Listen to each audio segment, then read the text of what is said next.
when I left the job, like I said, I had to earn. I figured, like, how am I getting a paycheck? I don't want to tap my, my deferred comp or these other accounts. So I'm like, I got to figure out how to earn money and support a family.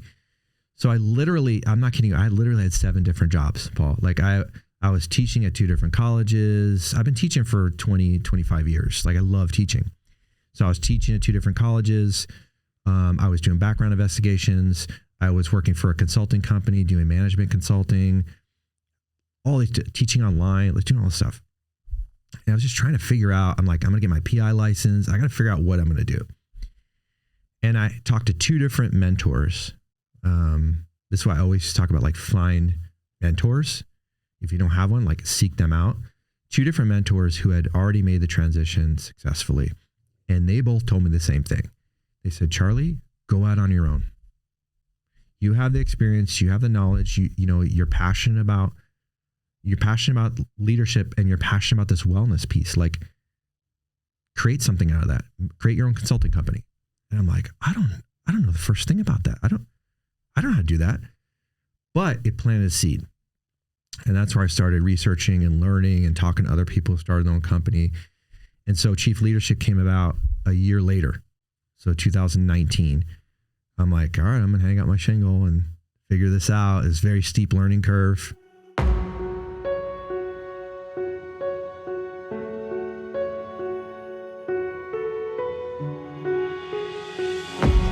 Hey, everybody.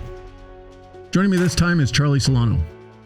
Charlie spent 27 years as a police officer.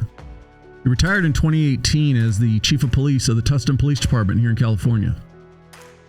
His retirement not only didn't happen when he wanted it to, it also didn't happen as he had planned it. But I'll let him explain what forced this decision. Charlie's got an interesting journey, from a kid growing up in New Jersey to having to move to California at the start of his high school years, to almost getting a shot at the Olympic trials. Since retiring, Charlie has started Chief Leadership, a company dedicated to helping leaders and organizations transform their approach to leadership and success. It was through one of his classes that I met Charlie, and what I was impressed by most was his passion for employee wellness. I know you'll enjoy this, so let's get into it.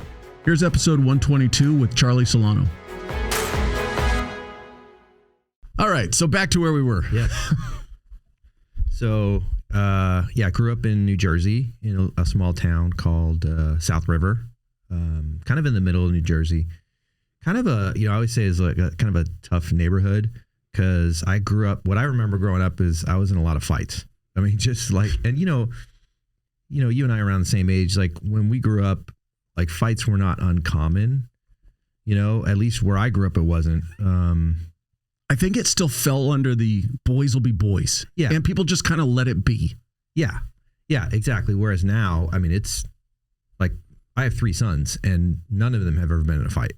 If they were, like, it would be a big deal, like certainly at school for sure. But so that, like, I don't know, just growing up in kind of a tough neighborhood. I was robbed twice, growing up, and just learned a lot from that experience. But I loved it. I mean, I love, I come from a big Italian American family. So every Sunday we'd go to my grandmother's house, and I had a lot of cousins and spent a lot of time. My grandmother would make a big pot of gravy, called gravy, not sauce. Right? Uh-oh. So, and let's not go down that debate route. Know, it's a debate.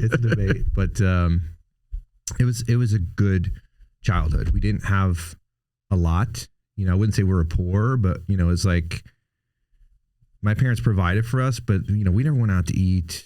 Like we just, my dad had to work 3 jobs before he got his his like career job, and it was tough for a while, but it was good. It was a good childhood. I live right across the street from my elementary school, so I can't tell the story that I walked a mile in the snow. It's like it was snowing, but it was right across the street. So that was nice, and it was good. It was good. I lived there until I was 15. Mom and dad, longtime New Jerseyans? Born and raised back east. So my father was born in Brooklyn, and my mother was born in Newark. In fact, I talk a lot about my mother because my mother was, that's good. She was a big influence on my life, but she was born in the projects in Newark, and she was born in the same apartment complex where Frankie Avalon was. That was her claim to fame. Got it. Because she knew Frankie Avalon growing up. But my whole family, like a lot of my family's still back there, But yeah, they were born and raised there. My grandmother was born in Italy, and my great grandparents obviously were from Italy, but they came over in the early 1900s. So your parents are second generation here? Yes. They speak Italian in the household? No. Were they raised speaking Italian in their household? No, because the emphasis was like, you learn English, right? We're in America now, you learn English. So, they would hear Italian, right? And they could kind of understand some of it, usually the bad words. But then, it was like, you will speak English. So, and I grew up just hearing, I hear my grandmother, speak a little bit of Italian, but never learned. When she was yelling at you. Right. Yeah. Well, she was so sweet. She never yelled at me. Mine yelled at me all the time. Yeah. With your name, like Pantani, like you know what it's like. Oh yeah. Yeah. No, and that's the thing. I know both sides of the fence in that.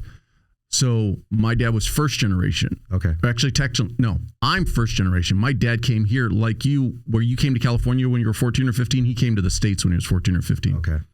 But him and my grandmother still spoke Italian to each other, but they didn't speak it to me. And partly because I was bouncing between my mom and my dad, and my mom's not Italian. So it's like the struggle there. But I do know friends whose, grandparents came over, and rule number one, we are now Americans. We don't speak Italian anymore. Mm-hmm. I know friends whose family came here and altered the spelling of their last name to be more Americanized. So all those little things. Me too. They try, it was assimilate.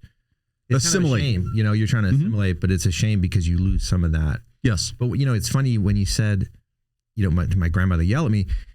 It's funny because I grew up in a household probably similar to you, where at least back east Italians, like, they yell all the time. Like, oh yeah. But like yelling isn't like yelling. It's like it's communicating. Like my mother be like, "Get over here," my father, get with my father, and I would I sometimes fall back to that style. I'm a quiet person normally, but sometimes I'll fall back to that, like with my wife and kids, and like, "Why are you yelling at me, Dad?" I'm like, "I'm not. Like, I'm just talking to you, right?" So it's funny.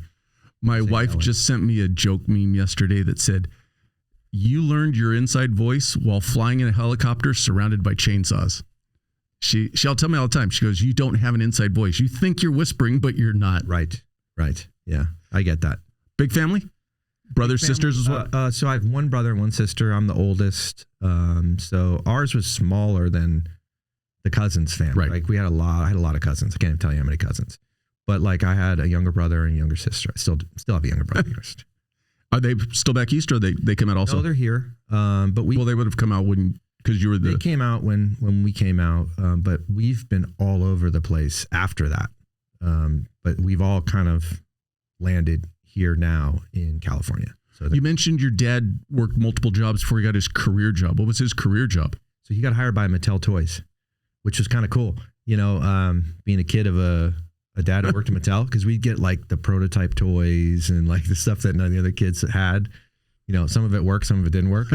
Test this out. Yeah, it was fun, But he had an opportunity, like I said, when I was 14, 15, Mattel's headquarters are here in El Segundo, California. So he had a huge opportunity, big promotion, big raise, to basically uproot us and move us out to California. You want to talk about a culture shock? Like that was a culture shock. Did you guys settle in El Segundo? No, we settled in San Pedro. Oh, okay. The only reason I say that is because my dad, the same way, he worked for American Airlines, transferred out here. Oh. And so my godparents, but typical Italian family, call them aunt and uncle, they lived in El Segundo. Where did we end up? We were living in El Segundo. Oh, you were in El Segundo. Wow, okay, interesting. Yeah, I guess that was, I don't know, a hub or something, but there's a huge Italian community in that whole South Bay area, especially San Pedro. San Pedro is an old Italian fishing village, right? So I don't know if that's why we landed there, or so there's a lot of Italians, a lot of Yugoslavians. And if you go back to San Pedro, it's funny. If you go back to this day, it's like it's a time warp. Yeah. You go back there and it's like you're back in the 80s, like when I got there. But it was great. It was a great town. But it was funny because I started high school in New Jersey. I went to an all boys Catholic high school, St. Joseph's in Metuchen, for the first half of my high school year. And I was. Oh, you had to move mid-year. Yes. But here's the worst part.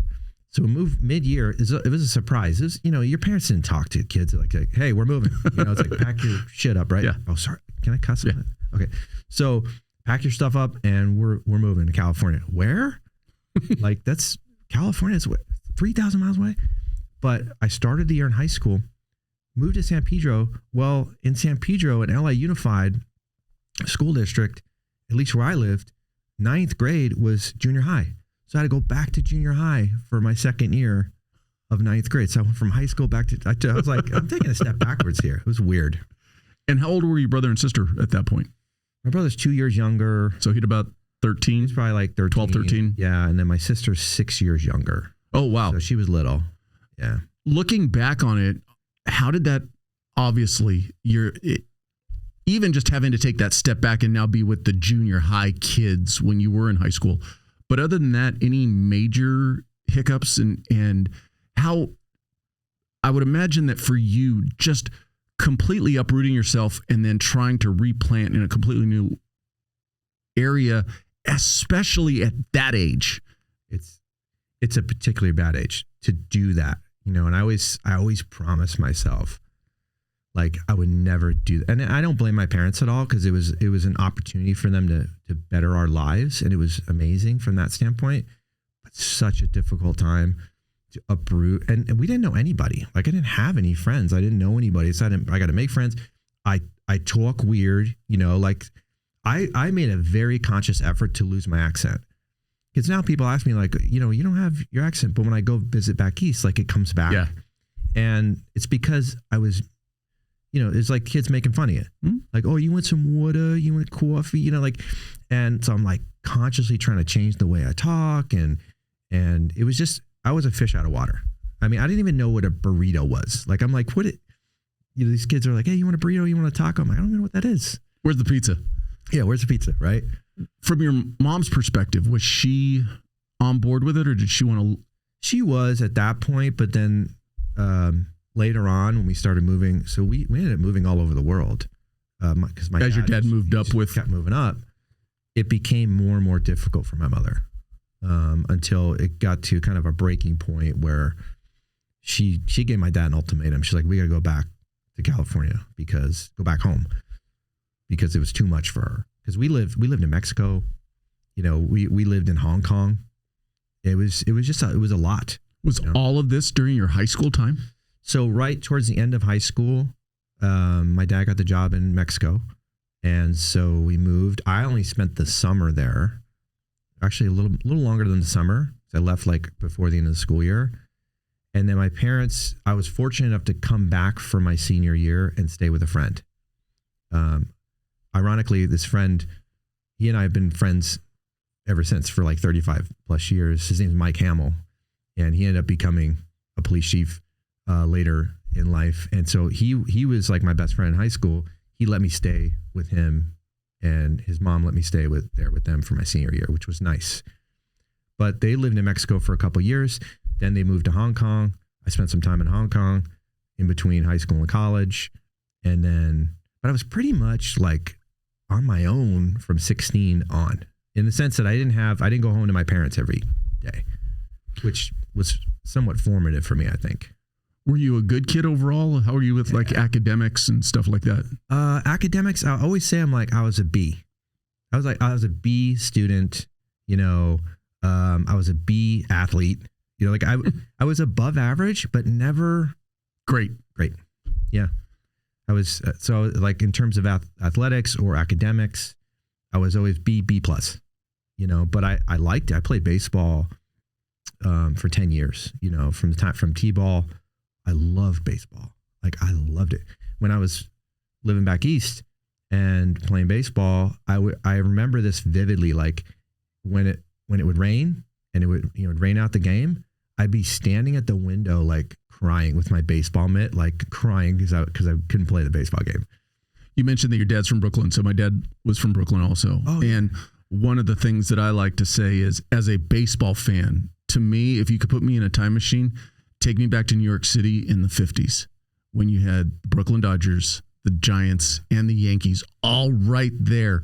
Yeah. And my dad's told me stories of, back then, not as many people had TV, so everybody listened to the radio, but just up and down the blocks, you could hear everybody cheering or, booing or whatever it was. That had to be a great time. Yeah. I mean, baseball was big. Like, we didn't have soccer. No. I didn't know what soccer was really. But baseball was big. We played stickball. You see like in the movies, like I actually played stickball when I was a kid because, you get a broom handle and a rubber ball and you go to the lot and play stickball. But any opportunity to try and play baseball, I did it. And I just didn't get, I wasn't good enough as I got older to stay competitive. Coming to the end of high school, was there ever a desire to go back home, quote unquote, home or back east? I kind of always wanted to go back.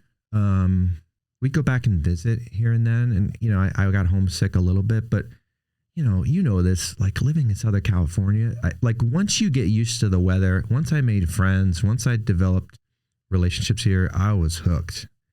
And I don't want to go back to those winters. I don't go back to the humid summers where, you have air conditioning, you're sweating in bed. So even if you have air conditioning, it doesn't work. I know. It doesn't matter. I know. I don't miss that, but of course I miss the family. What was your plan for after high school? You already mentioned college. So did you kind of have a career path in mind? No. Well, I wanted to be a professional cyclist. So I played baseball when baseball kind of ended for me naturally. I'd always been riding my bike as a kid, but somehow on a lark, I ended up racing my bike on the velodrome. So track racing. And this was through a friend of a friend and introduced me to it. And it was the track at Cal State Dominguez Hills, which is now the Home Depot Center, whatever it's called. And I fell in love with that. And I was good. This was where, I was like a B in all this other stuff like basketball and baseball. But for some reason, I was good at cycling and especially track racing. And so getting towards my senior year, I was getting pretty good. I was racing against, like junior national champions and like really getting into it. And then my coach at the time said, hey, I think, you can go to the Olympic Training Center in Colorado Springs because I think you got a lot of potential. And I was like, okay. And then my parents dropped the bomb on me that they're moving to Mexico. And it's like, sorry, son, you can't go. You got to come with us. And so I always think back to that moment like, oh, what? I mean, I don't think I would have been an Olympic cyclist, but who knows what path my life would have taken. And this was 87, 88? Yeah, this was right before it was right after the 84 Olympics. And right before the 88 Olympics. I don't remember where the 88 Olympics were, but I can't remember how we did on the track, but I do remember the Lexi Graywall won the gold in the men's road race. Great track cyclists. And I mean, and I probably never would have been this level, but I mean, these guys would walk around with legs the size of tree trunks. Like they were just like, I want to be like that guy, So I loved racing on the track. As weird as it sounds. Being that I also enjoy cycling, that for people who have never watched track cycling, the strategy behind it is, I mean, it's forget the fact that, there's no brakes, it's fixed gear but the strategy, and then you get high up on the wall, and then where the quote track stand came from, and just watching the strategy of it to me is very interesting. I'm sure, like any other sport, if you don't have an interest in it, it's like, what are they doing? It's weird. You're familiar with track. You know a lot about track race. So it's if you watch a track event like race, you go, these people are weird. Like you're slow. It's just like a slow race. And you're sitting there doing the track stand, waiting for somebody to go. And then they have a race called, what was it called? I can't remember now. It's called the Madison, where you're like whipping the other person. You're like your teammate. You're like grabbing their arm and you're whipping them. And the momentum that you're using is whipping them into a sprint. Weird stuff. See, I've always liked the team pursuit. Team pursuit is awesome. Very difficult race. But there's no whipping involved in that. But just when you watch them and the way they peel off and go way to the top of the track to get out of everybody's way and then dive back down and jump in on the tail. And that is just pure speed. I mean, it is just go and yeah. It is. And you watch on the split screen on TV and you see, it just millimeters. One team is ahead of the other. Mm-hmm. And you're so close to the rider in front of you, which now I kind of freak out about it. Like if I would do that, I'm like, I got no brakes. I'm in a fixed gear and I'm like inches away from the tire in front of me. So I always think about going back to the track and just trying it, but I'd probably get too scared. I don't know. We're too old now. Things break easier. Right. So you missed the opportunity to go to the Olympic Training Center. You went down to Mexico, but you said you came back to the States to finish the school year. So could you have not stepped back into it a little bit, or was it did you just completely flip the switch and walk away from cycling? I still did it. I just didn't get that. I didn't go that extra step, right? But I still raced on the track. I just didn't, because I didn't have the support of my parents there. It's not that they didn't support me. It's just that they weren't there. Yeah. And I needed that. And so I still, to this day, I still ride my bike. I'm passionate about cycling. There's just something about being out there on the open road and riding. It's therapy for me. So I still to this day ride it, but I did stick with it. I even took my bike down to Mexico and rode Mexico, which was sketchy. Yeah. And in Monterrey, which is, it's very hot there. And, they're not used to cyclists. So it was a little sketchy riding there, but I did it. I could keep going down this rabbit hole, and I love talking cycling. I've got buddies who still work at bike shops, and you come from famous cycling pedigree. It's in my DNA. Yes, it literally is in my DNA. On not only from the competitor side, but on my grandmother's side, they made bicycles up until Mino made bicycles. I want to say until the 50s or 60s. Wow. So it literally is in my DNA. And you and I are of the same age. Of the only TV coverage you got for the Tour de France was the 1 week on Wide World or the once a week on Wide World of Sports. You got a little bit of coverage, just a little clip. Yep.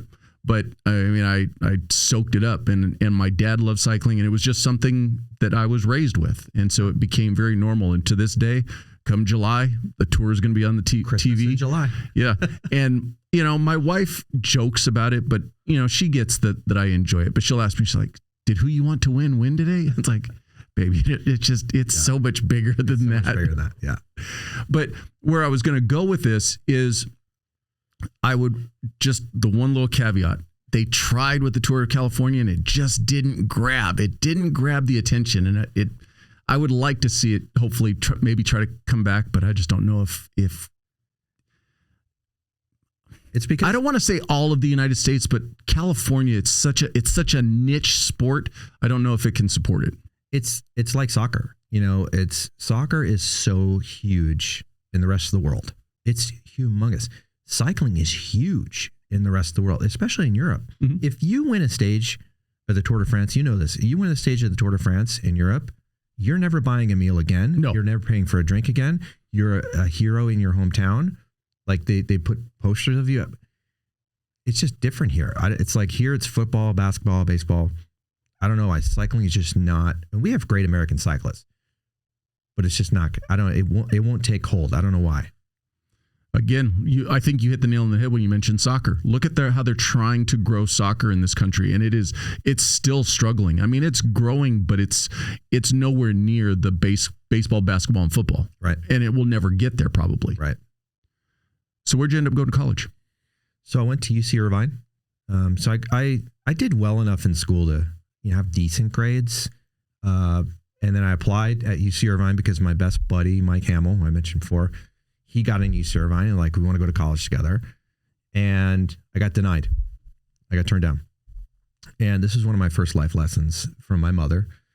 She said, because I told I got denied from UC Irvine, I got to go to another school, but I really want, she goes, well, you just going to accept that? I'm like, what do you mean, Ma? She goes, well, write him a letter. Challenge it. Tell him about all the other stuff that you didn't get to tell him in the application. I'm like, people do that? She goes, what do you have to lose? And so I did. I wrote a letter and I told him all this other stuff I was doing. I told him about how I lived out of the country in 2 different countries and I learned this language and sure enough, they let me in. They accepted me. That was one of the first, well, I learned a lot from my mother, but that was one of those, one of those things that I remember as don't just accept what's presented in front of you. Like my mother always told me, you can create your own path. If you work hard enough, if you put your mind to it, you can do a lot of things that, people don't necessarily think you can do. So I got into UC Irvine and went there for 3 years. Now, when you started there, were your parents still in Mexico, or had they moved to Hong Kong at this point? They moved to Hong Kong, somewhere in that. How long were they in Hong Kong? 7 years. Did you get to visit often? Mm-hmm. How'd you like Hong Kong? Very interesting, fascinating place. I liked it. Again, totally different world, different culture. What's cycling like there? Cycling. Other than very, very utilitarian. I did ride there too. Very dangerous. It's not a big sport there. But there it was like so crowded. There's so much going on. You're just like overwhelmed. It's like stimulus, but I learned a lot. I didn't learn the language there like I learned in Mexico. But I probably didn't spend enough time there. But my sister went to school there. She was there for 7 years. She ended up graduating high school there? Yeah. Yeah, there was an American school there that, because, those American corporations would bring their families over. Right. Yeah. But it was your mom that kind of pushed your dad to come back to the States? Yeah, she had enough. It was a lot of moving and a lot of uprooting in the family. And after I think it was like 7 or 8 years, she's like, and my dad wasn't, and my dad, he wanted to do what's right for the family, but Mattel's like, we don't have a spot for you back at headquarters. So if you want to leave, you can leave the company. And so that was a lesson for me too. It's like after 22 years of service, they're like, see you later. Here's your severance. Goodbye. And he had to start over, find something new. How old was he at that point? They were young when they had me. They were 20 when they had me. So probably early 40s.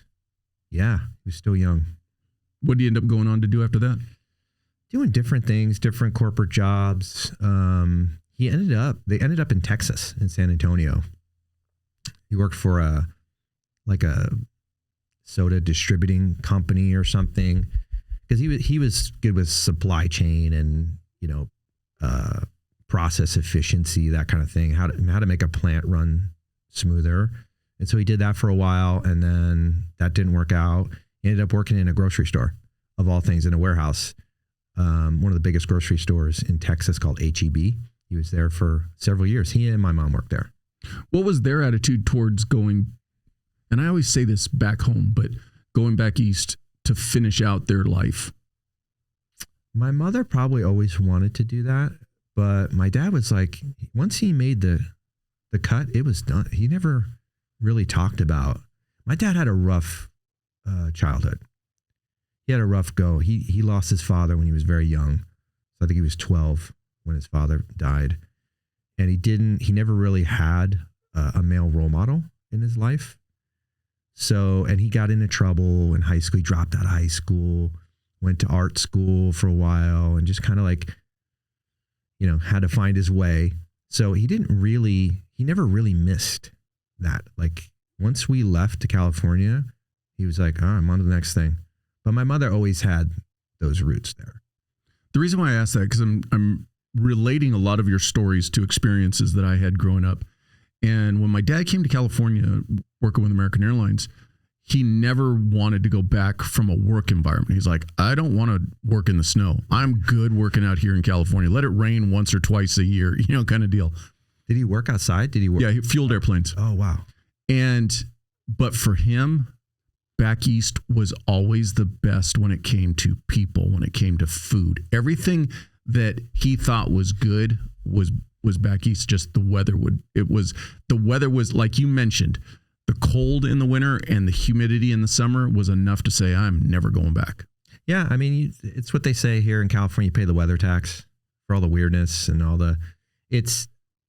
there's no place better. I've been all over, and it's just, you can't replace it. And there's no traffic and congestion here at all. No, it's fine. So you're at UC Irvine. You took your mom's advice and kind of sent the secondary letter. Yeah. What were you studying? So I started as pre-med, and that lasted about, half a semester? Yeah. Until I took organic chemistry, and I said, this is not for me. What were you thinking, doctor? Yeah, I wanted to be a doctor. But I think I wanted to be a doctor because like my mother would be proud of me if I became a doctor. You know, it wasn't like I had this passion to be like, I want to be a doctor or as a little kid. No one in the family, even distant family or no, medical? My uncle was a dentist, you know, but I didn't really have doctors in the family or anybody in the medical profession other than that. It was just, I got to get a good job that I could support a family. Like before this, like I said, my mind was like, I'm going to be a professional cyclist, you know, or I'm going to be what there was no thought of like, what's my career going to be, you know? So after that, I had to like switch gears and I found criminal justice. And it was a couple of friends were in criminal justice and they're like, oh, these classes are great. You know, they're a lot easier than what you're in. I think you'll love them. And I switched over to them and I did love them. I loved those classes. I really enjoyed criminal procedure and constitutional law and, you know, criminal law. And I don't know, it was like it clicked for me. Were you thinking law enforcement or potentially lawyer? Lawyer. I was like, I want to be a prosecutor. Like I switched my role. Okay, now I'm going to be a DA. I'm going to be a prosecutor. And because I really liked the legal part of it, you know, the constitutional law and that stuff.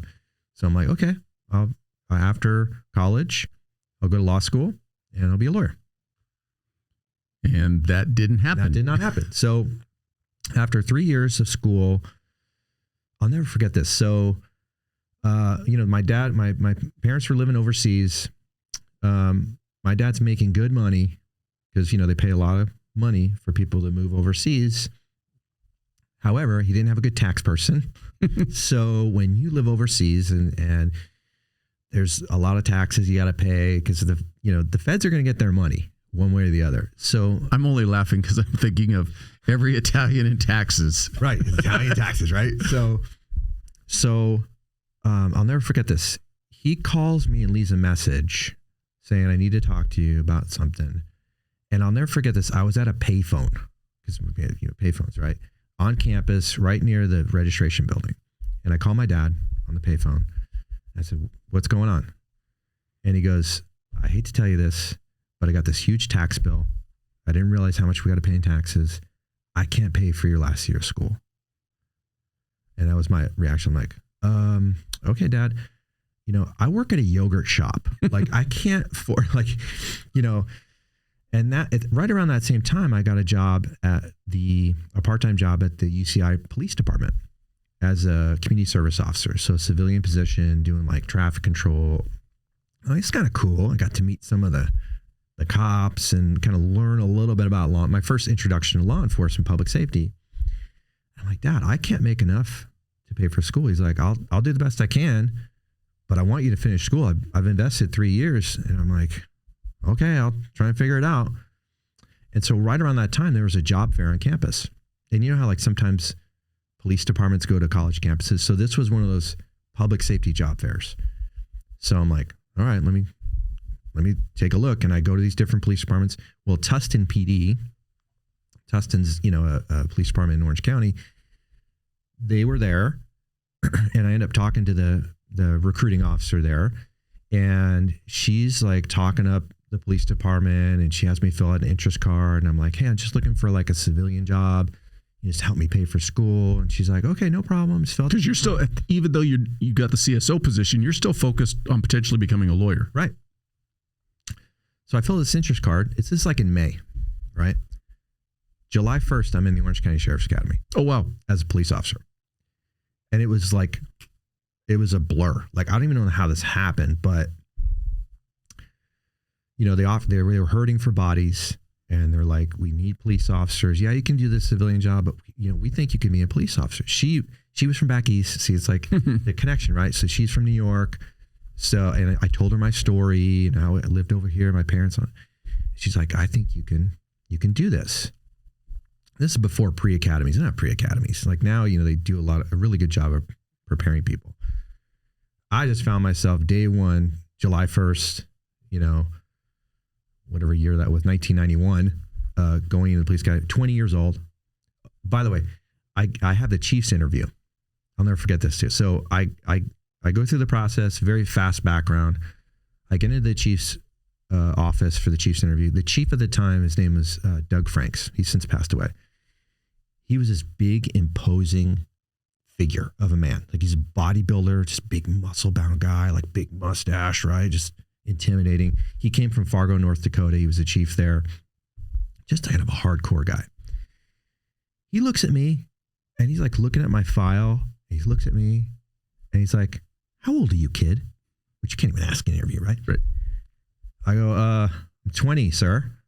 He goes, "What the hell are you doing in my office? Do you understand you're planning to be a police officer? You got no business being a cop at 20 years old." And I don't even know what to say, right? He's like looking at my file and I said, "Well, I'm not your average 20-year-old. I have this life experience. I traveled all over the world. I've kind of been on my own since 16. I'm doing everything I can," right? He looks at me and he goes, "Well, here's the thing. The personnel officer, she's got a soft spot for you. She thinks you can make it. I'm betting you can't, but I'll give you a shot. I think the academy is going to wash you out, but I'm going to put you in there anyway." Thanks for the pep talk, Chief. Chief. Thank you, sir. Like, it was like, what kind of chief's interview is this, right? Like, he literally did not believe I could make it. So I started the academy with 3 other people from Tustin. One was a Marine Corps drill sergeant. The two other people were older, like 26, 27, had some life experience, some job experience. All 3 of them dropped out. I was the only one that graduated. And I mean, barely graduated. I barely made it through the academy. Because of the academics? Or just academics and just like, I was 20, and I'm like, some of the stuff I thought was stupid, like, doing the notebooks and I'm like, why am I doing this? I loved a lot of it, but then some of it I didn't. But I barely got through. I think I graduated with 70%. Like, you barely passed, and I was like last in the class, but I got through it. And I think part of it was what the chief said to me. Because that, like, don't tell me I can't do something. Exactly. And for my whole life, I have found motivation through that. Like, when somebody tells me I can't do something, I'm like, okay, now I want to do it. Like, that's rocket fuel for me. And I've carried that through the rest of my life. And I can think of other examples where it's like, you can't do that. And I'm like, okay, watch me. How was the conversation? Tell the mom and dad you were going to be a cop?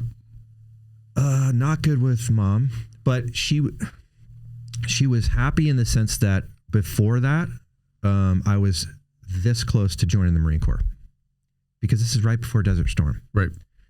And Marine Corps recruiters were pushing hard. I'm like, that sounds good. Because remember, I didn't have a career path. And I'm like, why not? Why not the military? And I was like, oh, I can do that. And my mother's like, no. And I was young for where I was in terms of school. Like, I was still 17 when the recruiters were on me and I needed my parents' signature. My mother's like, over my dead body. That's what she told me, right? You're not doing it. So it was kind of like a better alternative. And I don't think they really understood law enforcement. There's no law enforcement in my family, or at least I didn't know at the time. I found out later there was, which is an interesting story. But I think they're like, okay, yeah, be a cop. And I told them, I go, look, I'm just going to do this for like enough time to get through law school, because I'm going to be a lawyer. That was my plan. I'll be a cop for 4 or 5 years, get me through law school, and then I'll follow my dream of being a prosecutor. Now, had you been able to finish out UC Irvine before you started the academy? No. So you had to go back and finish that last year? Go back and finish later. Took me a long time to finish. Yeah, it took me a long. You and every other cop. Right. Because life gets in the way. It's a common story. Well, and it was the era before online learning. Yep. You had to go in person still. Yep. And then all of a sudden you get into it and you got shift work and your shift changes, and all of a sudden you're, wait a minute, I can't make that class on Tuesday afternoon or whatever it is. And just, there are a lot of things that get in the way. Well, yeah. And then I got married young and I had kids young. And so like all that stuff's happening. And it's hard to go back to school. So yeah, it took me a while. When did the dream go away of law school? As soon as I got out on the job as a cop, because I fell in love. I fell in love with that job.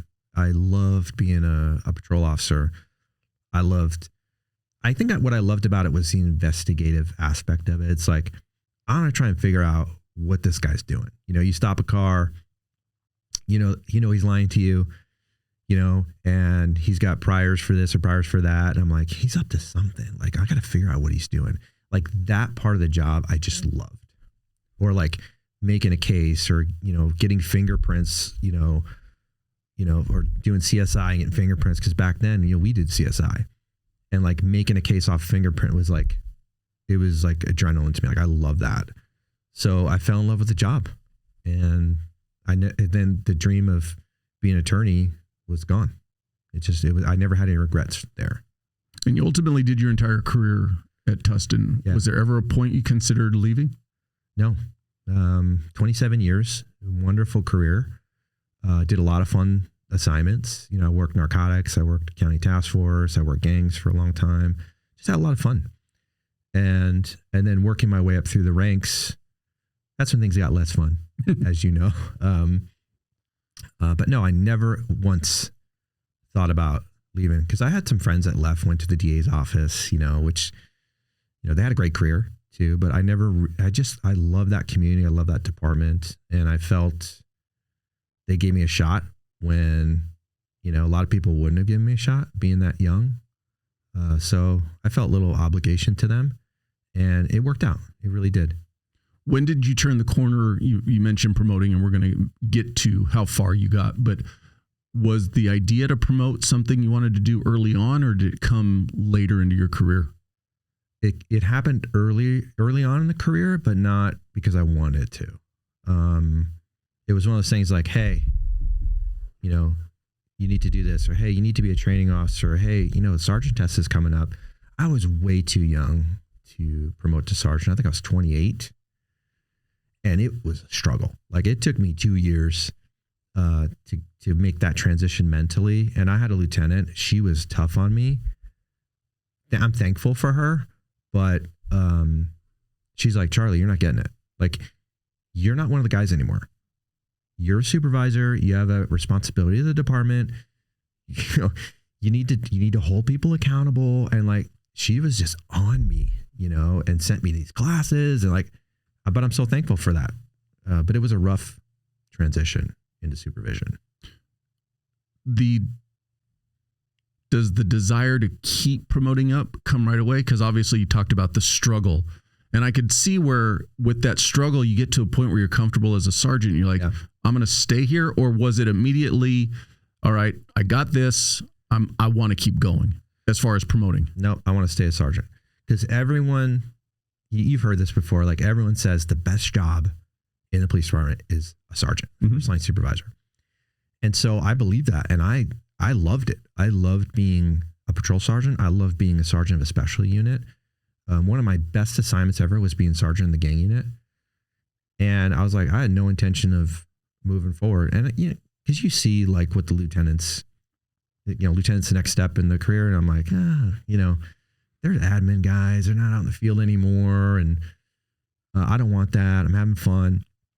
But what changed it for me was when we had a chief from the outside come in.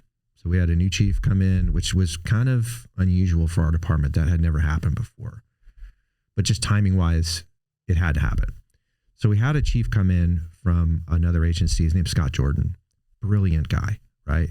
He came from a larger agency, and he really took our department into the 21st century. Like, we were kind of stuck in a time warp. Mm-hmm. And he's like, hey, there's so many more things we can do as an organization. And he reinvented the lieutenant position. So from a basic watch commander, which was a traditional, you sit at the watch commander's desk, you answer the phone, read reports. He said, our lieutenants can do more than that. Our sergeants can do that.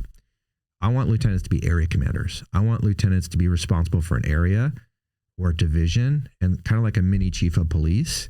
And so that was appealing to me. And so because of that change, I said, you know what? Let me give this a shot. So I was a sergeant for 6 years. And then because of that change and the new chief coming in, that's when I tested for lieutenant. When did the desire to actually say, all right, I'm going to go for chief, like that's my ultimate goal, come? Never. Well, I'm glad that you never made it there then, because you didn't want it. It's a weird thing to say because I became a chief, but it was I love being a captain. I loved being second in command. Again, that was still my chief, Scott Jordan. And I learned so much under him, but he was grooming me for chief, right? He had been in law enforcement for a long time. He was like over 30 years already. And he's like, I've got to build, a succession plan. And he invested a lot of time and resource in me. And he sent me to a class called Role of the Police Chief. I don't know if you've been in that training. So it's this class, it's a week-long class, whatever it is. And it's a great class.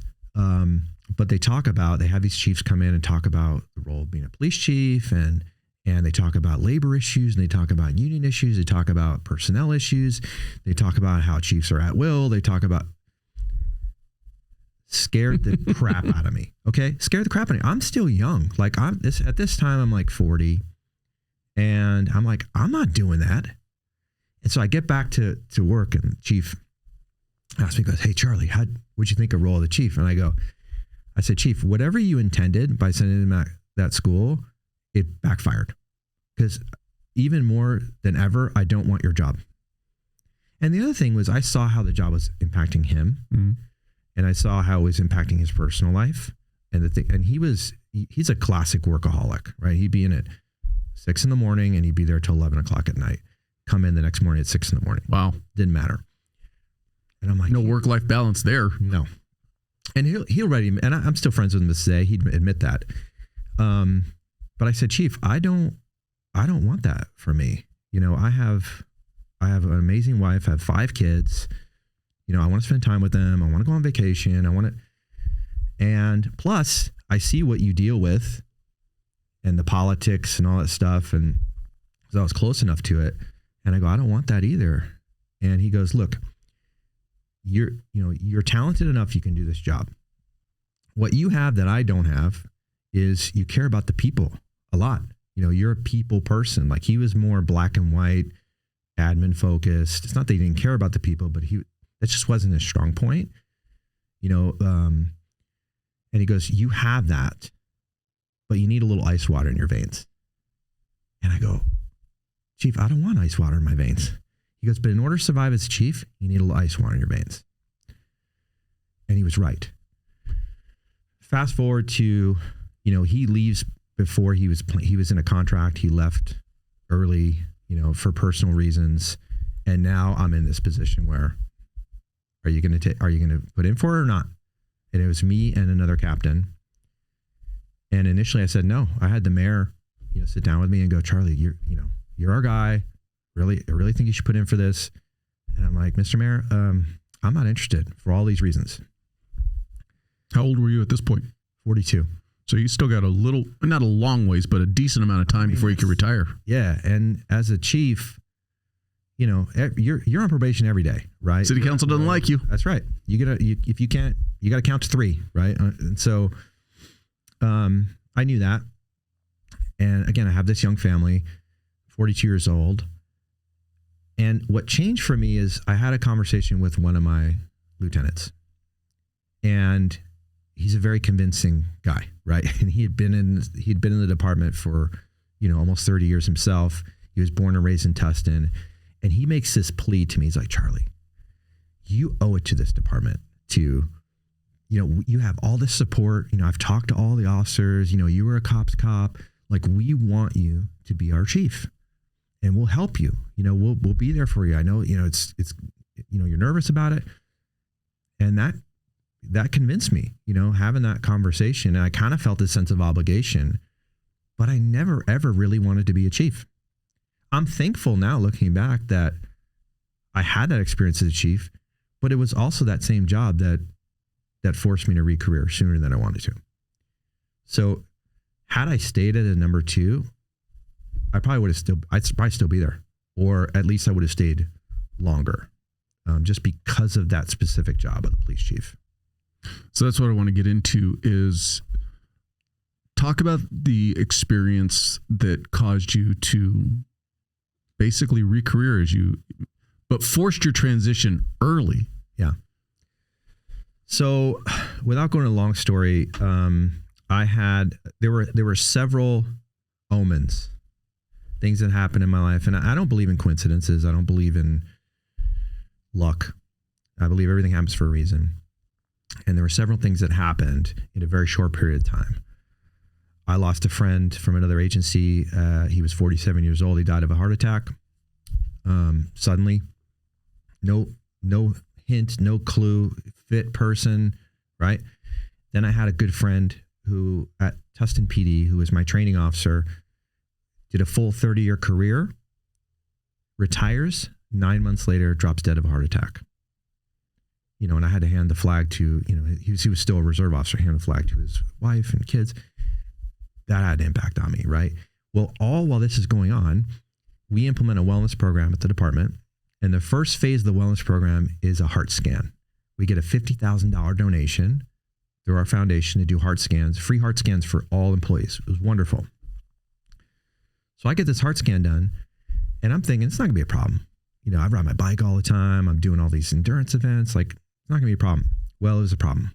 I was actually diagnosed with coronary artery disease and it wasn't good. I was, for my age, at the time I was 47, for my age, I was in the 90th percentile for the level of disease in my heart, meaning that if you lined up 100 men in the room, my age, 89 of them had a healthier heart than me. So that was the straw that broke the camel's back for me, because I really felt like if I stayed for those last 2 years to get to 50, I was going to be dead. I wasn't going to make it.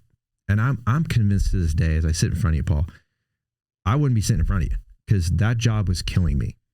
And what I learned after this experience was, because I learned about the stress response. I learned about chronic stress. I learned what it does to the body. And I was doing all the wrong things. I mean, I was not managing stress. And you can go back years in my career to where not talking about trauma, self-medicating with alcohol, right? Doing all these things that I shouldn't have been doing that kind of led up to that point that really manifested in a damaged heart. And so I'm like, I'm not sticking around. And it was the hardest decision I ever had to make. Best decision I ever made. Prior to that heart scan, looking back on yourself and doing a self-evaluation, was it obvious that you were starting to, I'll use the word deteriorate, or were you not aware of it? I was consciously aware of it. I was not consciously aware of it. And if you're an outsider looking in and you're looking at what I'm doing in my life, you'd have no idea. And again, I saw these other people, same thing. You would have no idea. These people that are, and they're even getting tests done. They're getting stress treadmill tests done and EKGs, and they're coming back positive. You don't know until you get the right test done, until you're really digging in and finding out what's going on in your heart. You really don't know. And so from the outsider looking in, you look at what I'm doing and you're like, his heart's fine. It's as strong as an ox. But that's just not necessarily the case with everybody. I have a friend of mine that I do jujitsu with. He's a cop also. He and his family went on vacation somewhere up in the mountains. Might have been Mammoth, Big Bear, something like that. Hey, babe, I'm just struggling to breathe. And so he went to the doctor and he ended up having a blockage. And this guy's physically fit, does jujitsu, all this stuff. And I think he referred to it as the widowmaker disease.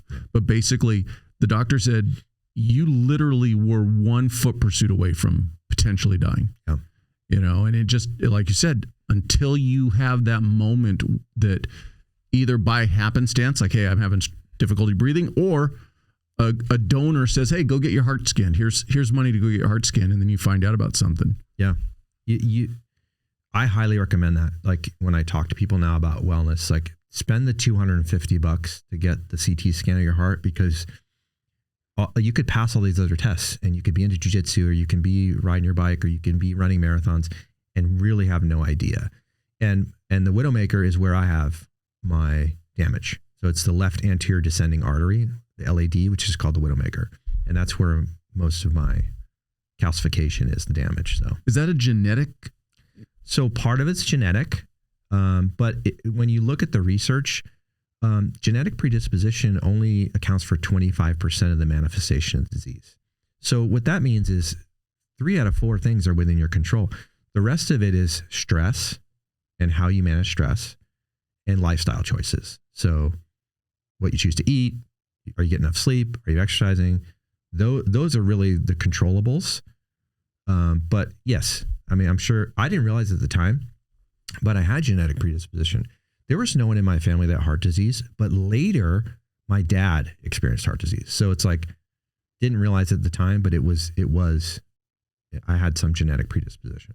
And does the level of stress that is in your life now, in your case, you were the chief of police, especially, we're now talking the last couple of years, the stress level definitely increases for any chief of police. Right. But is that something where if somebody is in a less stressful position, there's less impact on the heart?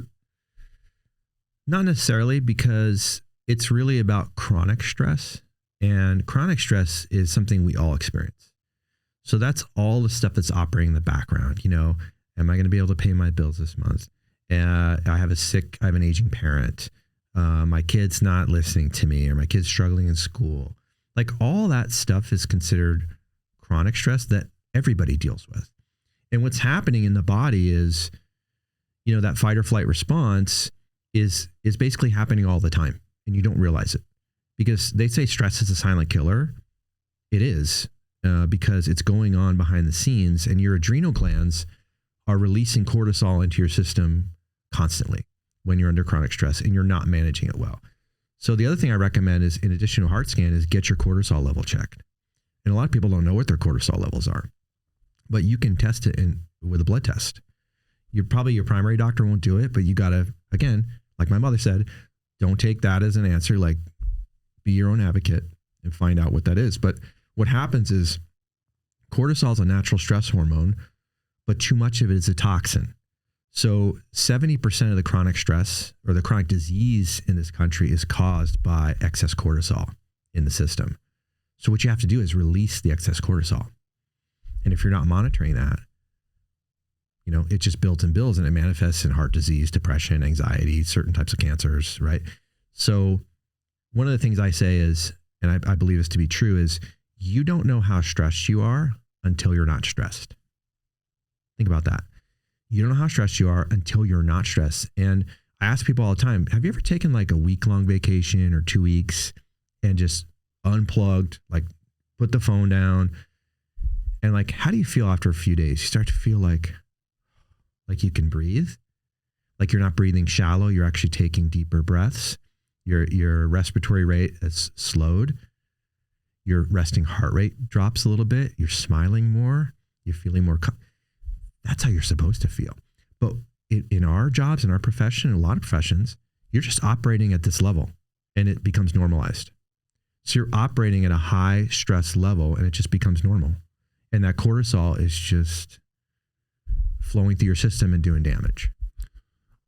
And there's so many different ways to think about it. And in my head, so you brought up something of your doctor may not request a test. Your insurance potentially may not cover a test, but you have to put the money out of pocket. And I immediately started thinking about everything that's related to law enforcement. Sometimes there's training that you need that your department can't afford, but you need to better yourself and invest in yourself. Your health. Don't simply rely on, well, my insurance only says I can have this, so that's, it's that thing of going above and beyond. Right. Then when you talked about how we deal with stress, I've enjoyed the promotional process. I've enjoyed moving up because the responsibilities are different, but your impact on an organization is different, and how you can help the people that you serve. That's a different kind of stress, because when you're a patrol officer, when you're off duty, there's really not an email that's going to come that's important to you. Right. All of a sudden now you're a captain, you're a chief. Everything going on in your organization is your responsibility, so to speak. So you can decompress, you can go on vacation for 2 weeks, but can you really go on vacation? Not really. I mean, it's really hard. And especially as a chief, if you're doing the job correctly, you are responsible for everything, right? You're accountable for everything that happens. You can't throw your people under the bus. You can't blame them, right? If something bad happens, that's your responsibility as a chief. And so that burden is heavy. And I'm telling you, I can feel it. And I'm responsible for the safety of 80,000 people. That's what I'm feeling every day. And my biggest fear is, one of my officers gets hurt or, God forbid, killed, line of duty. Like, that's something that it just keeps you up at night, and I can't tell you how many times I woke up at midnight, 1:00 in the morning. I can't get back to sleep because my mind is it's 100 miles an hour. Well, and you had a unique experience that a lot of people don't. You started your career with the Rodney King riots. In essence, they were kicking off probably right when you were starting as an officer. Yeah, I started in late 1991, and it was Rodney King was 92. So that was the start of your career. And then you end your career, the George Floyd riots and all of the subsequent unrest that came with it.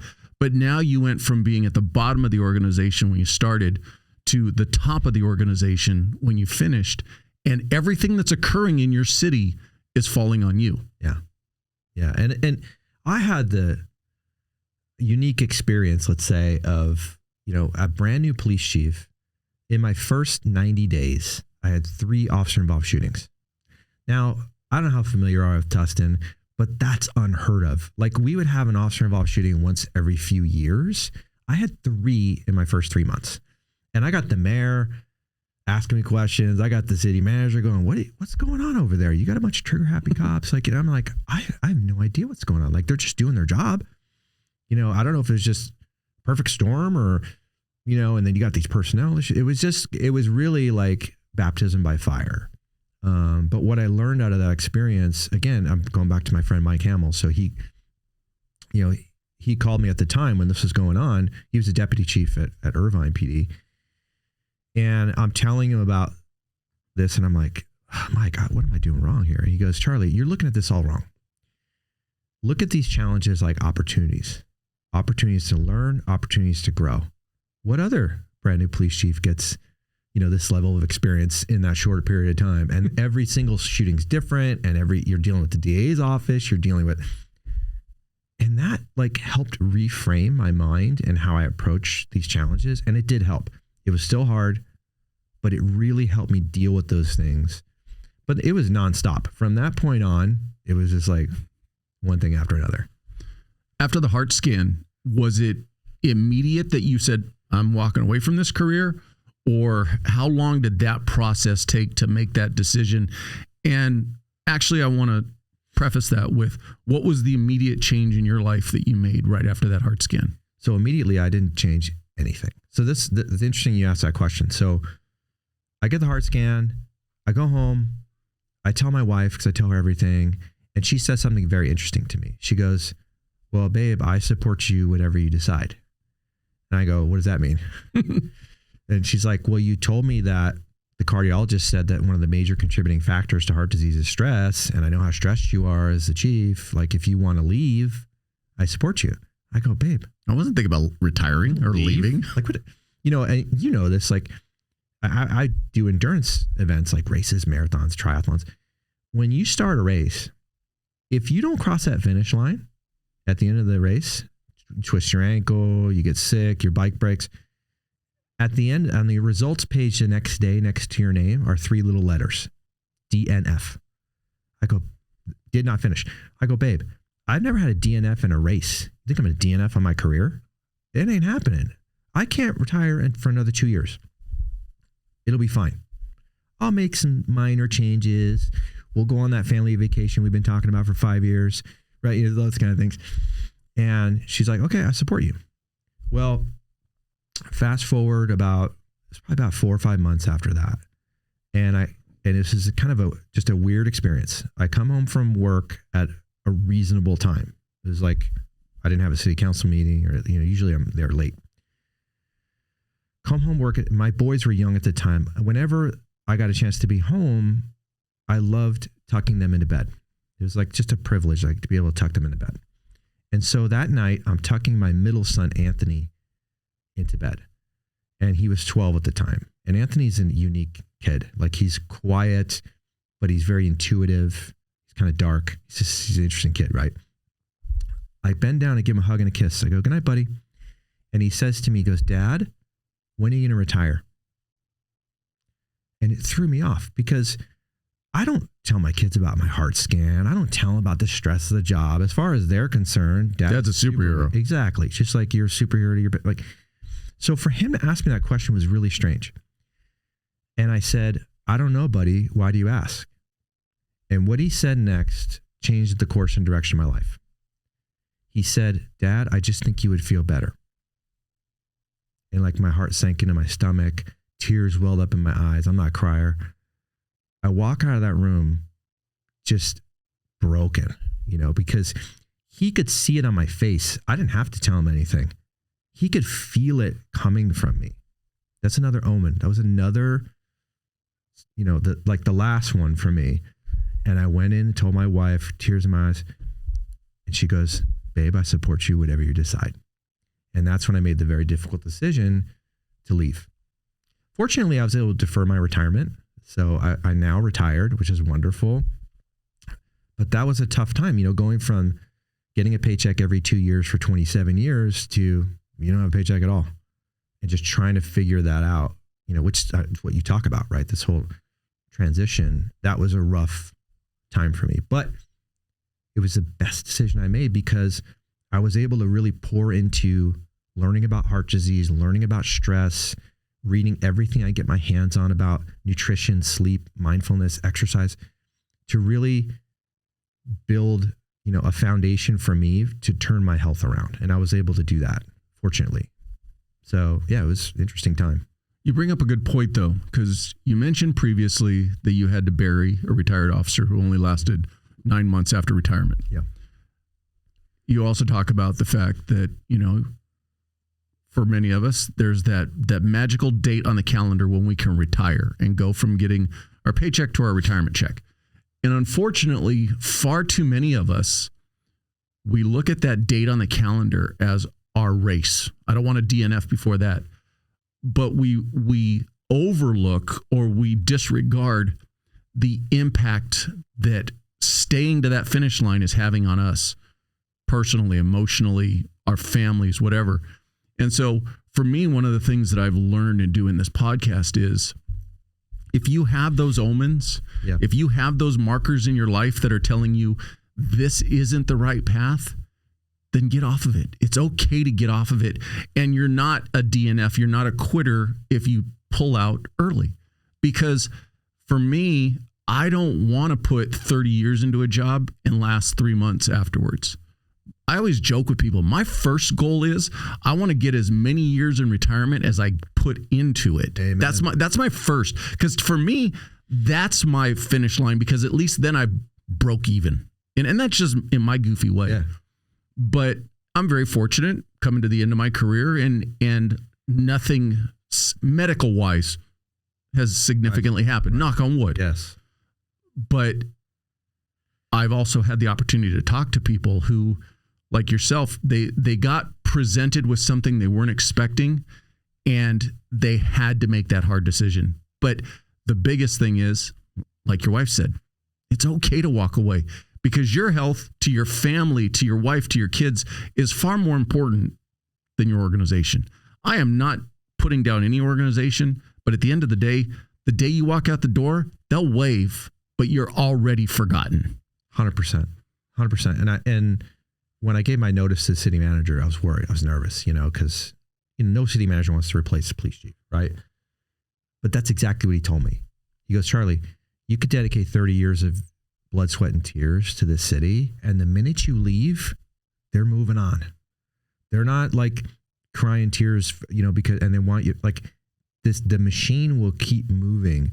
And that was really helpful for me. But to your point, I go back to what my mother taught me, like, don't accept like this arbitrary date, right? This retirement date, because that's what PERS tells you need to go, right?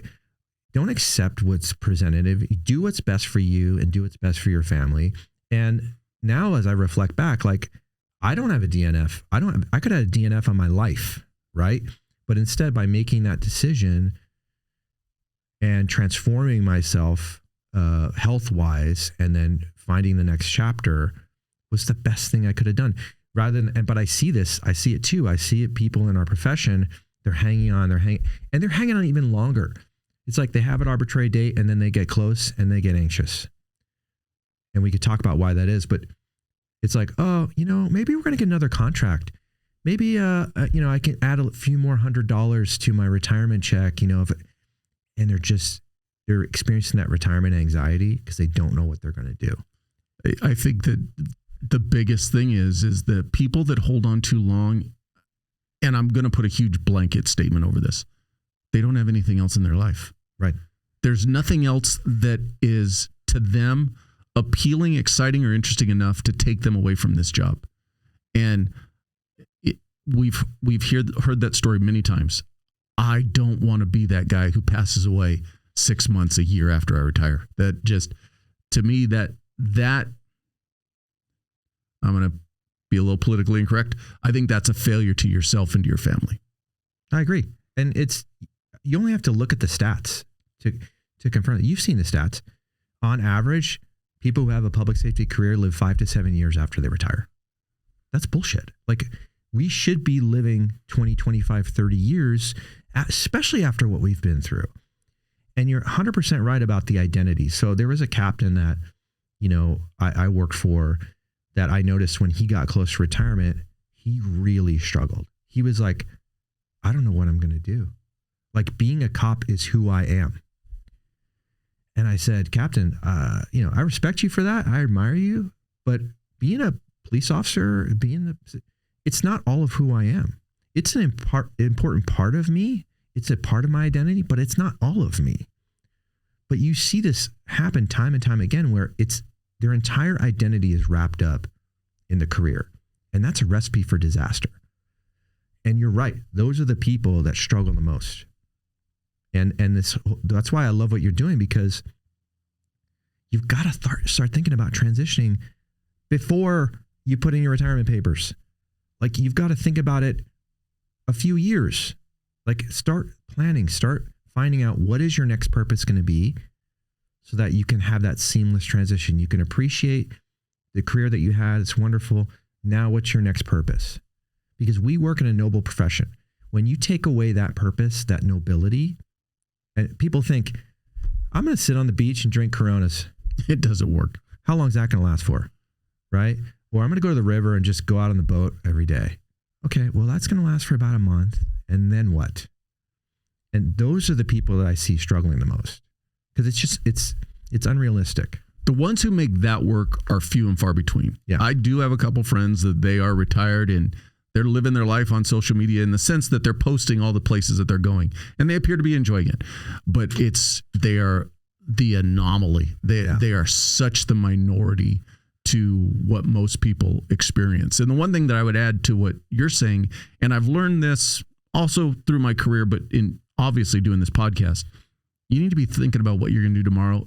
Unfortunately, every single day of your career, because unfortunately, this job is one of those ones, and just like with the veterans that I have on this podcast, they're careers that literally can end tomorrow for a variety of reasons.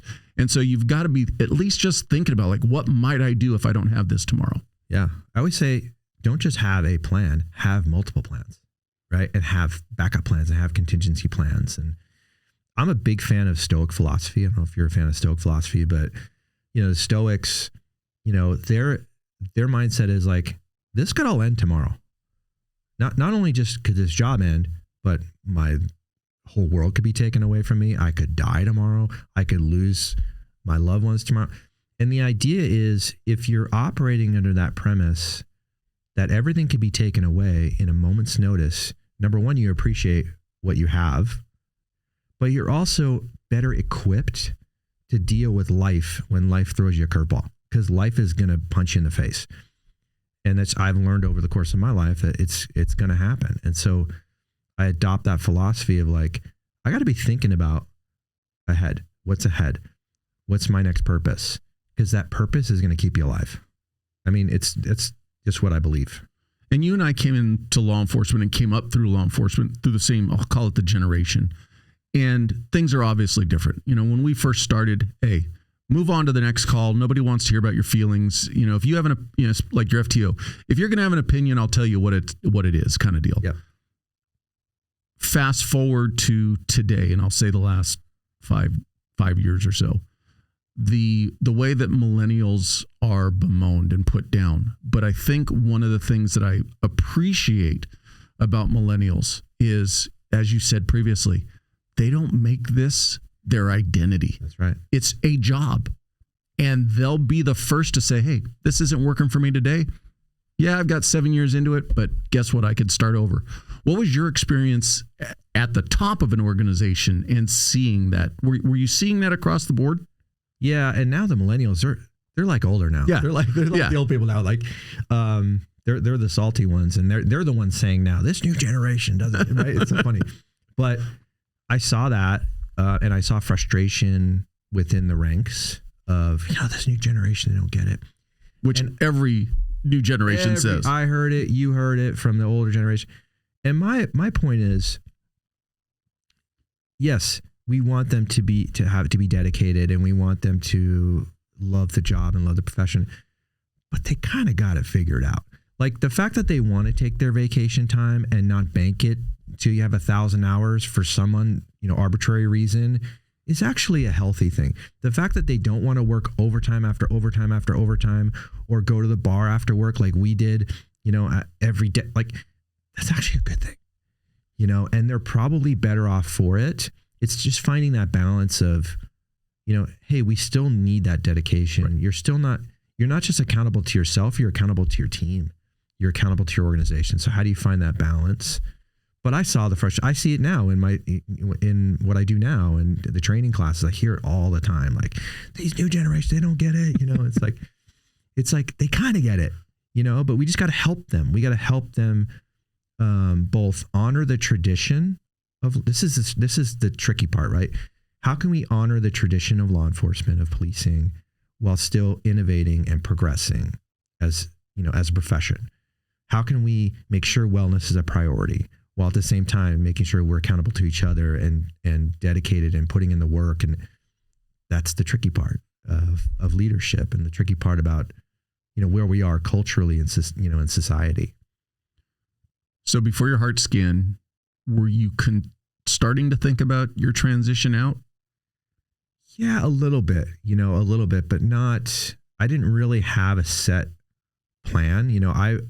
I'm into like marathons and triathlons. And I told my wife, I go, when the kids are grown and out of the house, like, let's get in the RV, and I want to go to different states and just do triathlons in different states and like just travel, kind of like your friends, right? Like, and like that's your wife's like, that sounds really exciting to me.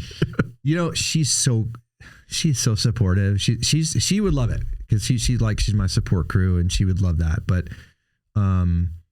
having done triathlons though before, one of the things I tell people is it's not a spectator sport, because you only get to see your friend or your loved one a couple seconds as they blow by. Yeah, especially the longer ones. It's probably harder on the spectators than it is the participants. But she's a trooper. She's amazing. But that was kind of like my idea, and we would travel, and we're a very close family. And like I said, I have 5 children, and now I have 3 grandchildren. So it's like, okay, we're going to spend time with the grandkids. We're going to go to their games. And like, that was kind of the plan. In terms of work, I knew that I wasn't going to stop working. I just didn't know what that would look like at that time, before the heart issue. So you transitioned out, you have your company today, Chief Leadership. Mm-hmm. Talk to me about how that developed, and where did the impetus come from? What was your plan for it? It grew organically, naturally. I didn't have a plan for it. It's when I left the job, like I said, I had to earn. I forgot, like, how am I getting a paycheck? I don't want to tap my deferred comp or these other accounts. So I'm like, I got to figure out how to earn money and support a family. So I'm not kidding you. I literally had 7 different jobs, Paul. Like I was teaching at 2 different colleges. I've been teaching for 25 years. Like, I love teaching. So I was teaching at 2 different colleges. I was doing background investigations. I was working for a consulting company, doing management consulting, all these teaching online, like doing all this stuff. And I was just trying to figure out, I'm like, I'm going to get my PI license. I got to figure out what I'm going to do. And I talked to two different mentors. This is why I always talk about like find mentors. If you don't have one, like seek them out. Two different mentors who had already made the transition successfully. And they both told me the same thing. They said, Charlie, go out on your own. You have the experience, you have the knowledge, you know, you're passionate about leadership, and you're passionate about this wellness piece. Like, create something out of that. Create your own consulting company. And I'm like, I don't know the first thing about that. I don't know how to do that. But it planted a seed. And that's where I started researching and learning and talking to other people who started their own company.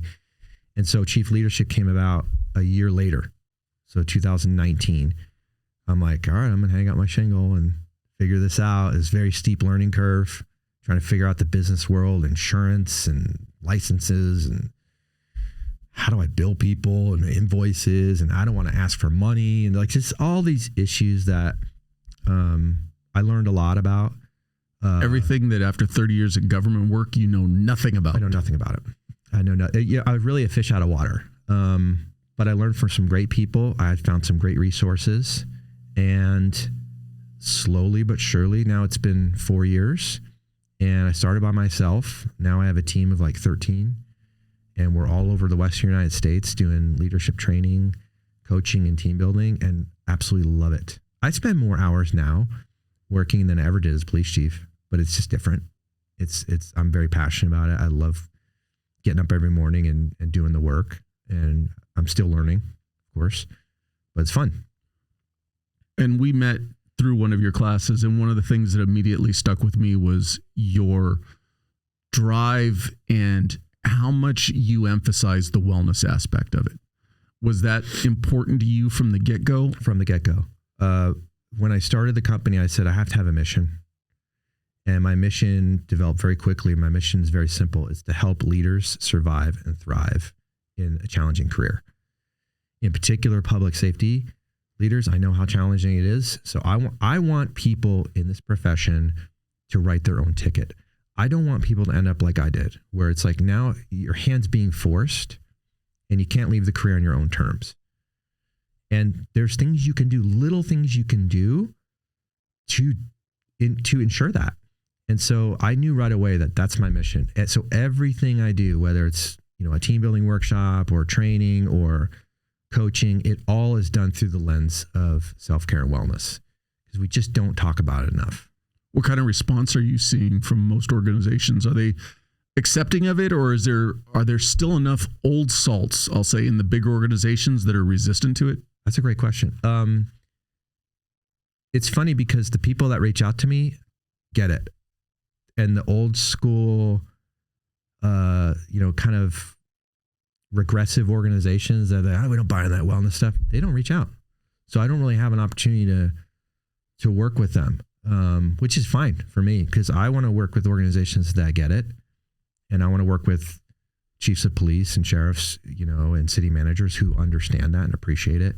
So they're the ones that reach out for the business. So I don't really have occasion with those other departments. I hope and pray that they will come on board. And I'm seeing more and more, agencies developing wellness programs, talking about wellness, investing in their people, which is wonderful. But there's a lot more work to be done. And you're actually developing a transition class, correct? Yes. So created an 8-hour course called Writing Your Next Chapter, Life After Public Safety Career. And it's a lot of what you do. And it's getting people to think and be intentional about what their next purpose is. And I keep coming back to this purpose because, so I'm a big fan of Viktor Frankl. Did you read Man's Search for Meaning? I'm sure you read it. I haven't read the book, but I've heard of the book, and I know the concepts of it. You understand the concept of it, but the concept, from his experiences, you got to have a purpose and meaning. That's how he survived, being in the concentration camps for 4 years, just ungodly conditions and watching his friends die around him. Having that meaning and purpose is what got him through that. And then as part of my study, learning about the blue zones, you familiar with the blue zones? So the blue zones are places in the world where you have people that live the longest.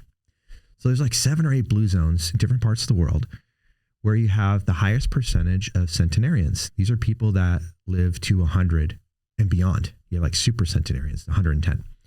One of those places is Okinawa, Japan. And when you study Okinawa, Japan, when you look at the research, these researchers go out and try and figure out, why are these people living so long? Like I think the average mortality age in Okinawa is like 85. It's like way above the average. And so these researchers go out and try and figure out, what are you guys doing? What's the secret? And there's several themes, like, daily movement, right? Having a sense of community, the diet, the nutrition, like, it's mostly plant-based. But the key for me, and this is what I learned from Okinawa, is always having a purpose. In Okinawan language, in Japanese, it's called ikigai. So their goal is to find their ikigai. Your ikigai is what gets you up in the morning. It's what gets you up in the morning. It's what you're fired up about, what you're excited about. In the Okinawan language, there is no translation for retirement. They don't even know what that means. Is that a coincidence? I don't think so.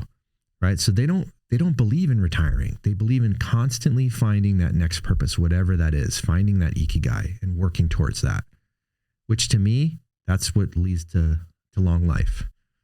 So I want to impart that upon anyone that's willing to listen to me, and it's like, hey, when you're 5 years out from ending your public safety career, let's start thinking about it. Let's start looking at your personal values, things that matter to you, and let's try and find whatever that next purpose is going to be. It might be volunteering. It doesn't have to be paid work. It could be volunteering. It could be involved in your church. It could be traveling, where, you're traveling, but you're learning new things. You're learning a new language. You're learning that constant growth mindset, trying to learn. That could be your purpose, right? Or going back to school and getting whatever it is, you got to have something. And so I want to help people develop that so that they're ready when the time comes, so they don't have that anxiety. One of the things that I'm fortunate in doing this podcast and the people that I've gotten to talk to are the number of people who have come to their transition and they found their purpose by giving back. Yeah. And so for many of us, we get wrapped up in the monetary, like, what am I going to make monetarily? But those that have found the ability to find their purpose in giving back to others, not for a monetary component, but what it gives back to you personally, spiritually.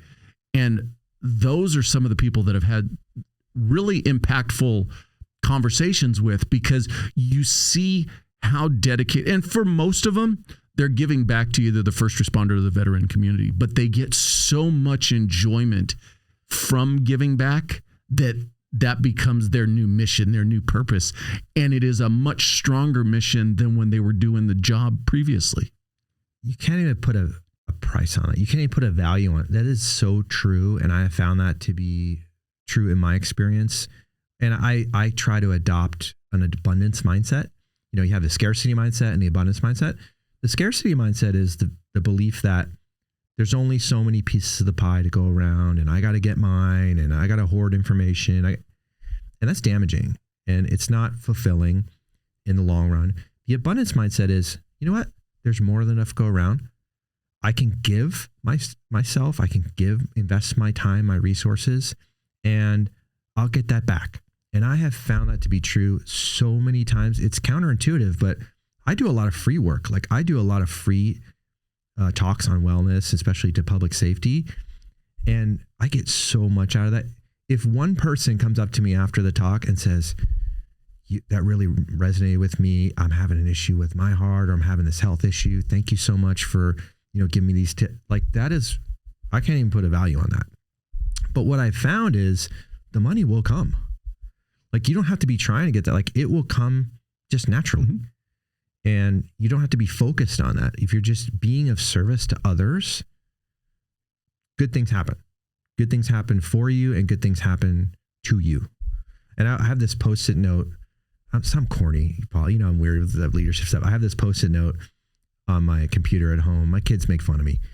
But it says, life happens for you.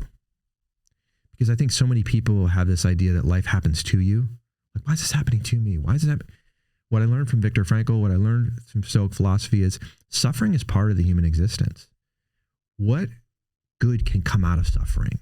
Like, why is this happening? At the time, it's difficult, but why is this happening? Go back to me being a police chief and having those officer-involved shootings. This is happening for me. Okay, now I'm learning. Now I'm able to share that with a new chief that comes in. I can share that experience. How is this difficult time happening for me? And I have that on a post-it note because I want to constantly remind myself, because it's easy to fall into the, oh God, why is this happening again? What, it's a good reminder. I'll go back to myself. I didn't have the picture perfect career. I started like you. I started out in a smaller organization. For a lot of people who do law enforcement outside of California, they really don't understand that Southern California is this hodgepodge of a bunch of little organizations. Where you talk about being on the East Coast, the entire city is, an organization that's 10,000 strong. You work for a small organization, it's real easy to kind of get into that mindset of they don't like me or it's their fault. But I think this can happen in any organization. But where I'm going with this is going down that path and having that point in my career where I wasn't getting the assignments that I wanted. Yeah. And I started pointing, it's their fault. It's the organization's fault.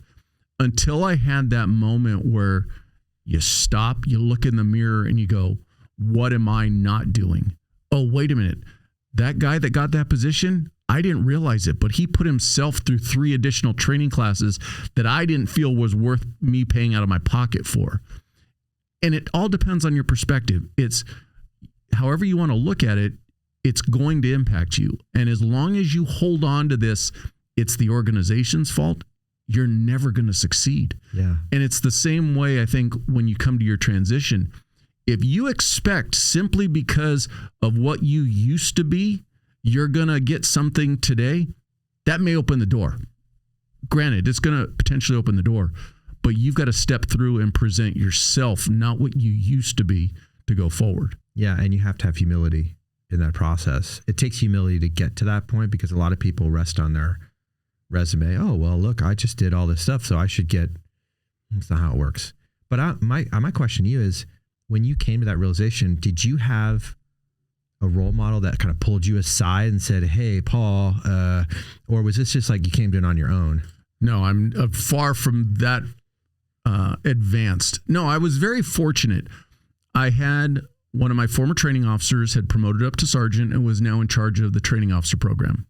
Saw where I was heading and knew that all I needed is probably somebody just to reach out a hand, and pulled me aside and said, hey, I think you would be a good training officer.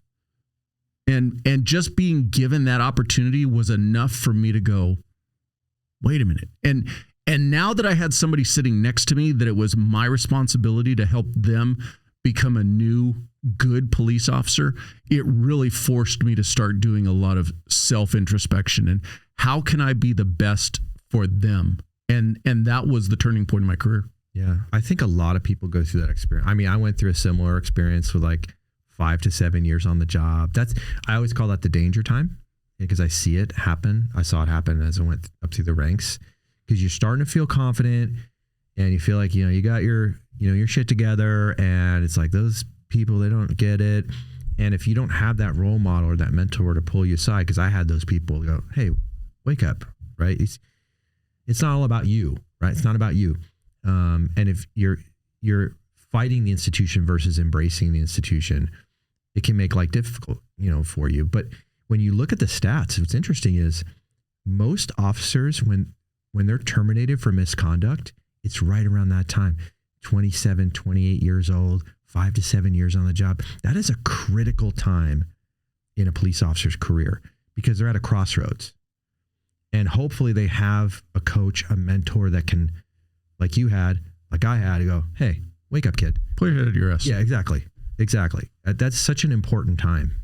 One of the things that lately, and it's weird how something so basic, but when you hear it, you're like, oh, how many officers have we worked with who will know everything about their gym workout, the protein they're taking, the number of calories they're taking. But if you ask them, what are you feeding your brain? They won't know. Right. And life is about that constant evolution of feeding your brain. It's your circle impacts your brain. And what I mean by that is, who are the voices that are in your ear and in your head? And more importantly is, you may outgrow a circle. And so if you're always striving to improve yourself, you may then become the top of that food chain. What you need to do is do that uncomfortable transition and find that next better group, so that you're constantly being fed by people who are trying to improve themselves, as opposed to, like we've all experienced in organizations, you get into those cliques who just want to blame the organization.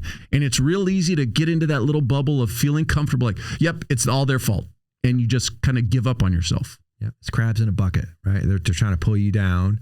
And I forgot who said it. I think it was Jim Rohn said, you're the average of the 5 people you hang around with most. And it's so true, right? And so you have to constantly be intentional about, who am I associating with? Am I associating with people that are making me better as a person, who are challenging me, who are pushing me out of my comfort zone? Or am I hanging around with those people that are trying to grab me and pull me back down and pull me into their pity party and complain? And that's hard. Like you said, that takes courage, because, it's a brotherhood, it's a sisterhood in our job. And like, hey, we came up together, we worked patrol together, and like, now you're too big for, I've lost friends. I'm sure you've lost friends. It's just kind of the nature of, but you got to do what's best for you and continue that learning and growth process. Because there are people that they'll want you to stay right with them. And I've had those conversations as I've promoted up, and you talk about the friendship aspect. Oh, so-and-so got it just because they're friends with so-and-so, or you're friends. And one of the things I've told every one of my bosses, like, if I'm your friend, that's even more of a motivation for me to not do stupid shit, not put you as my boss in an awkward position, as opposed to the opposite of, well, I'll just take advantage of it. He's my friend, so he or she's my friend. They'll let me get away with A, B, or C. So your true friends. You can stay friends with people as you promote up. If you truly are friends with them, that should be a greater motivation to do the best, either for them in the sense if they're a subordinate, or for them if they are your boss. Yeah. And I mean, I have a good friend to this day who, we started as officers together, and our families, vacation together, and our kids grew up together. He stayed an officer his entire career. As I'm going up through the ranks, I know for him, it was like, I don't want to mess up, because I don't want to be a reflection on Charlie, or put Charlie in a difficult position. Because he and I have had those conversations, right? And he's like, I don't ever want to be in that situation. And we've stayed friends that whole time, but different trajectories, right? Different trajectories. And I've lost those friends that they don't understand it. It's like, well, why are you doing that? Why are you making it? Why didn't I get that specialty position? Well, I'm picking the best person for the job. Some people can deal with it and some people can't. Going back to hanging your own shingle. Yeah. What advice, a couple pieces of advice for somebody who's thinking about starting their own business, that if what you know now you would have done or not done when you were starting out? Good question. So one, talk to people who have done it. It's one thing to read books or, follow people on YouTube, and I do all that stuff, but actually talking to people who are doing it or have done it, to me, was the best education. And then what I learned and what I'm glad that I've stuck with the business, is I'm really narrowing my focus. And I've had pressure to like add additional services. Well, why don't you do this? Why don't you do executive recruiting? Why don't you do strategic planning? And I'm like, nope. The reason is I want to be the best at what we do. We do 3 things. We do leadership training, coaching, and team building. That's it. Again, all through the lens of self-care and wellness. I want to kind of go deep into that and be strong experts in that, rather than jack of all trades, master of none. And I see this mistake being made by some consulting companies where like, we'll do it all. You're just chasing the dollar, right? Yeah. We do it all. Anything you need.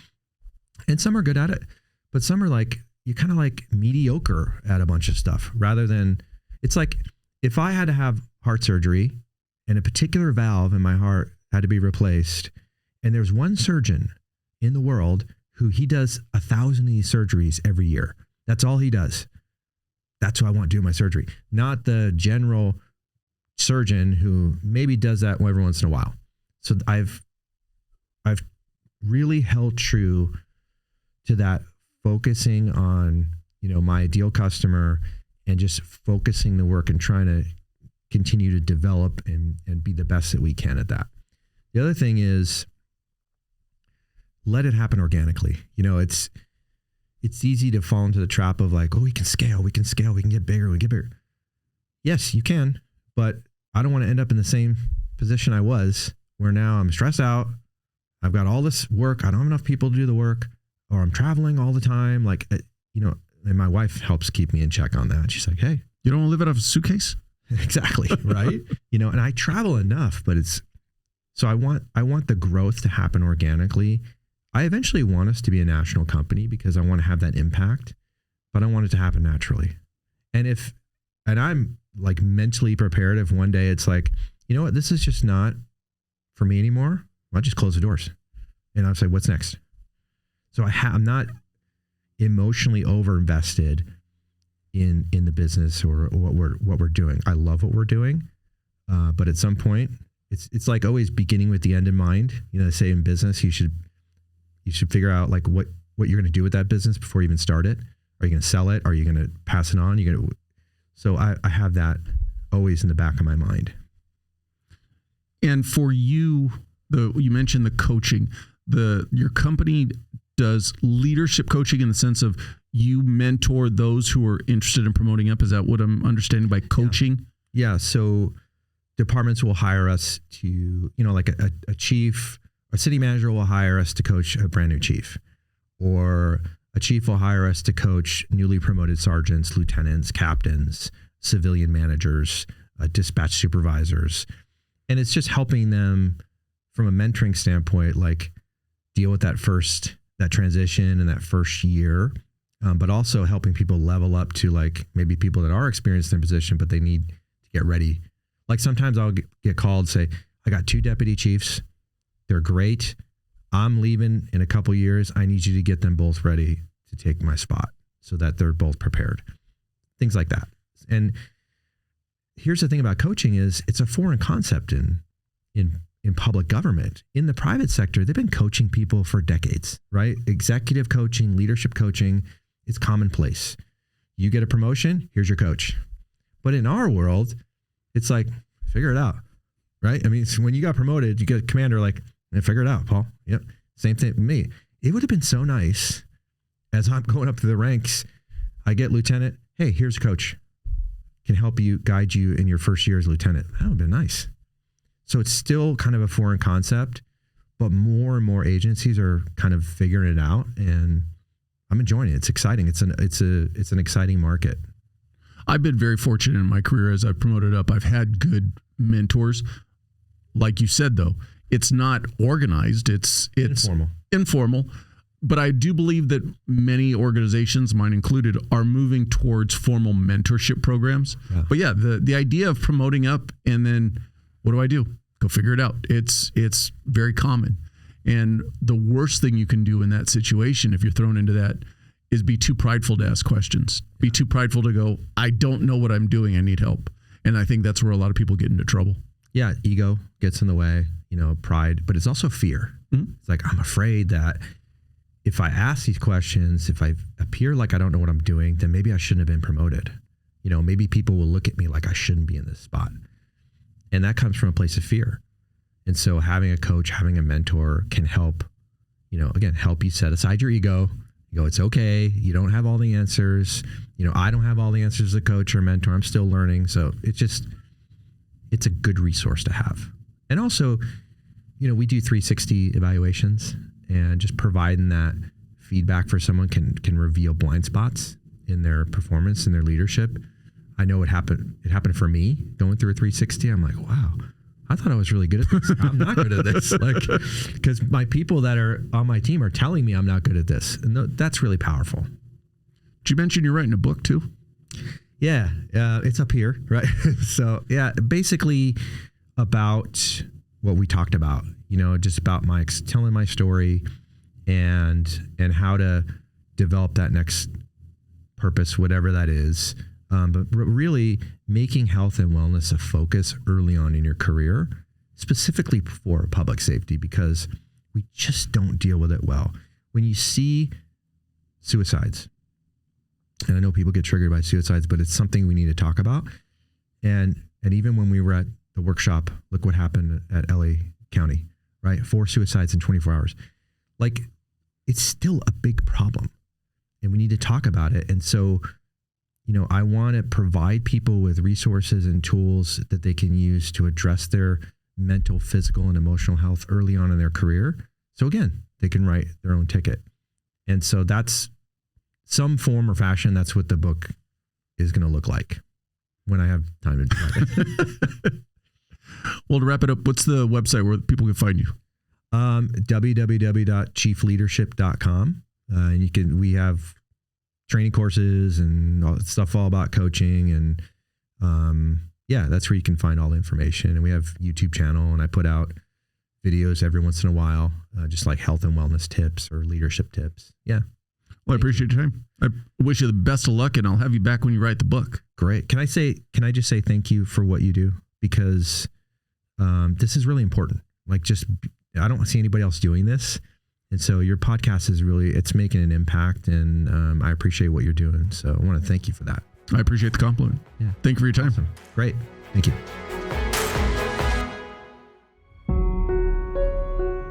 I appreciate you watching. But before you go, if you like the video, please hit that subscribe button.